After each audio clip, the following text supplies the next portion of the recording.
सच्ची और अच्छी खबर लखनऊ दर्पण न्यूज। संशोधन विधेयक आ रहा है, इस पर क्या कहना चाहेंगे? अरे भारतीय जनता पार्टी से क्या उम्मीद करोगे? नोएडा वालों के लिए कोई नई योजना थोड़ी लाएंगे। ये ऐसा ही काम करेंगे। ठीक आपका क्या छीन लें, इसी की योजना लाते हैं बीजेपी के लोग। याद रखना, बीजेपी के लोग दिन भर ये प्लानिंग करते हैं कि आपसे क्या छीन लें। कोविड के टाइम में आपका वेतन कम हुआ था, आज तक बढ़ पाया आपका? अपना भी तो सोचो। अपना भी सोच नहीं रहे। देखो कि ये नेतृत्व पे आप क्या कहना चाहेंगे?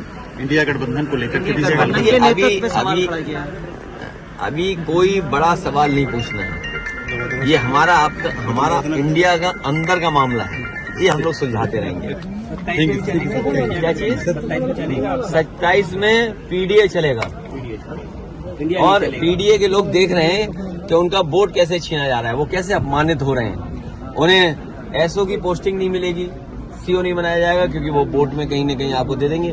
कौन सिपाही पोस्ट होगा? क्या पीडीए परिवार के लोग नहीं देख रहे हैं कि भाई जब पोस्टिंग होगी तो उनके नाम देखे जाएंगे, उनका नाम काट दिया जाएगा। तो ये जो पीडीए के लोगों का अपमान हुआ है, और यही तो हम कहते थे कि बाबा साहब भीमराव अम्बेडकर जी ने जो अधिकार दिया है, उन अधिकारों को छीन रहे हैं। बात ये वोट ही नहीं डालने दोगे आप, या दूसरे आपके लोग वोट डाल लेंगे, ये कहाँ की वो है? इसीलिए मैंने कहा कि इलेक्शन कमीशन मर गया है।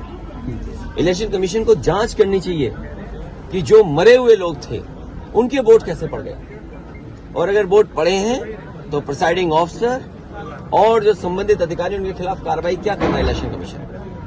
जो है ही नहीं वोट, उनके भी डाल दिए। गाड़ी आई और गाड़ियों के नंबर हम कहो तो आपको दे दें। प्रेस को मिस नहीं करनी चाहिए थी। लेकिन अखिलेश जी, अगर बात की जाए तो जिस तरीके से अमानवीय व्यवहार भारतीय नागरिकों के साथ अमेरिका ने किया, उसको लेकर के कल आप लोगों ने संसद में प्रोटेस्ट भी किया। क्या जिस तरीके से आप लोग आवाज उठा रहे हैं, ये आगे भी देखने को मिलेगा सदन के अंदर?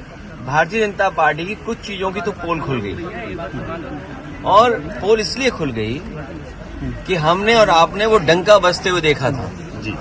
बड़े बड़े इवेंट देखे थे हम लोगों ने, और ये भारतीय जनता पार्टी वाले लोग कोई दिन नहीं चूकता था जिस दिन ये नहीं कहते थे कि दुनिया में हम कहां पहुंच गए हैं, हम कुछ बन गए हैं, विश्व गुरु बन गए हैं। सोचिए आप, जो लोग दिन भर ये कहने से नहीं चूकते थे कि विश्व गुरु बनने जा रहे हैं, अर्थव्यवस्था उनकी तीसरे नंबर पे पहुंच रही है, वो आजकल कैसे चुप घूम रहे हैं, मौन हो गए हैं। जो विश्व कहने वाले लोग मौन घूम रहे हैं, और जिस तरीके से लोग लौट करके आए हैं, ये कह देना कि पहले भी ऐसे लोग लौटे थे, लेकिन पहले हमारी अर्थव्यवस्था इस जगह नहीं थी। इतना हम अर्थव्यवस्था का डंका नहीं पीटते थे, और कैसे लोग आए हैं जिन्हें शौचालय नहीं जाने दिया, बाथरूम नहीं जाने दिया। ये व्यवहार किसी व्यक्ति के साथ हो सकता है, इनह्यूमन व्यवहार है। और दुनिया का एक देश है, शायद हो सकता है अमेरिका से वो मजबूत नहीं उतना, लेकिन वहां के राष्ट्रपति ने मना कर दिया कि हम फौज से लाए हुए अपने नागरिकों को स्वीकार नहीं करेंगे, और अंततः अमेरिका को स्वीकार करना पड़ा। क्या भारत इतना कमजोर हो गया है? क्या हमारा हिंदुस्तान इतना कमजोर है, जब हम हिंदुस्तान का इतना बड़ा बाजार दे रहे हैं अमेरिका को? आप सोचिए, नोएडा में न जाने कितना बाजार हमने उनके हाथ में दे दिया होगा।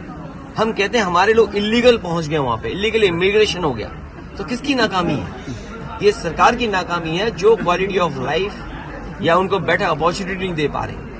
अगर उन्हें बेटर अपॉर्चुनिटी यहाँ मिल रही होती, क्वालिटी ऑफ लाइफ बेटर यहाँ होती, तो शायद वो 50 लाख और 1 करोड़ रुपए दे करके नहीं जाते। पंजाब के तो चलो 50 लाख रुपए की सुनने में आ रहा है दे करके गए हैं, लेकिन गुजरात वाले तो 1 करोड़ रुपए दे के गए हैं। कम से कम सरकार को जो पैसा दे करके गए हैं, उनके सरकार को पैसे वापस कराने चाहिए। और जिस उम्मीद के साथ वो लोग गए थे, घर परिवार के लोग, वही नहीं, भारत के और भी लोग हैं जो अपनी क्वालिटी ऑफ लाइफ बेटर जीना चाहते हैं, जॉब्स चाहते हैं, नौकरियां चाहते हैं, अपने परिवार की सिक्योरिटी चाहते हैं, अपने परिवार की प्रॉस्पेरिटी चाहते हैं। उनको सरकार मौका दे। अगर मौका नहीं देती है तो ये जो अर्थव्यवस्था में आप दिखा रहे हो ना कि हम किस ऊंचाई पे पहुंच रहे हैं, आप कुछ लोगों को ऊंचाई पे पहुंचा रहे हो, आम लोगों को उस ऊंचाई तक नहीं ले जा रहे। चुनाव आयोग पर निशाना साधा सवाल खड़े किए, आखिरकार संवैधानिक संस्था पर इस तरीके के सवाल क्यों? कई बार एग्जिट पोल के जो अनुमान होते हैं वो ठीक नहीं निकलते हैं।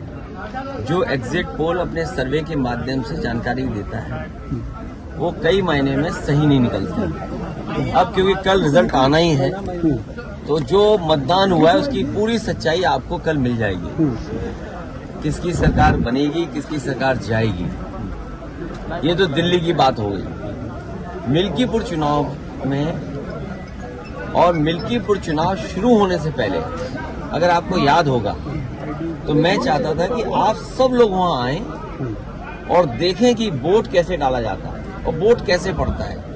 भारत का लोकतंत्र और खासकर बीजेपी की सरकार में किस तरीके से लोकतंत्र और मजबूत हो रहा है, कितना मजबूत दिखाई देता वो आप लोग आए नहीं। आपने एक बहुत बड़ी अपॉर्चुनिटी मिस कर दी। शायद ये सदी में एक बार देखने को मिली होती आपको। जैसे ये वाला कुंभ जो है, महाकुंभ की कोई परिभाषा नहीं है, लेकिन क्योंकि जमाना आजकल मार्केटिंग का है और जितना आप उसको कम्युनिकेट कर ले जाओ तो महाकुंभ हो गया।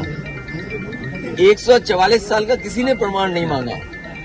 ये चुनाव भी 144 साल वाला जैसा चुनाव था जो आपको देखना चाहिए था। सोचिए आप, बगल के जिले जो हैं वहां से भारतीय जनता पार्टी ने अपने कार्यकर्ता बुलवाए। अंबेडकर नगर से कार्यकर्ता आए। अब तो हम लोगों को उनके गांव पता लग गए हैं क्योंकि पकड़े गए थे कुछ लोग। बगल के जिले से अमेठी से लोग आए थे, सुल्तानपुर से लोग आए थे, रायबरेली से लोग आए थे और गाड़ियों के नंबर हैं। अगर आप चाहोगे तो मैं अपने पार्टी के पेज पे कुछ गाड़ियों के नंबर आपको दे दूंगा, डाल दूंगा। प्रिसाइडिंग अफसरों की आपको वो रिकॉर्डिंग मिल गई होगी जहां पर प्रिसाइडिंग अफसरों से पूछा कि भाई टारगेट पूरा है कि नहीं है और किस टारगेट में आप हैं। आपको 30 वोट डलवाना है फर्जी या 50 वोट डलवाना है या उससे ऊपर, वो भी रिकॉर्डिंग आपको हम लोगों ने जानकारी कर दे दी। बीएलओ कौन पोस्ट होंगे, बीएलओ कौन पोस्ट होंगे, किस थाने में कौन पोस्ट होगा, सीओ कहां पोस्ट होगा, एसएसपी कौन क्या देखेंगे, ये सब वेल प्लान्ड इलेक्शन हुआ ये वाला। ये आपने 144 साल वाला जिस तरीके से कुंभ था उस तरह दुनिया का सबसे अच्छा चुनाव आपने मिस कर दिया।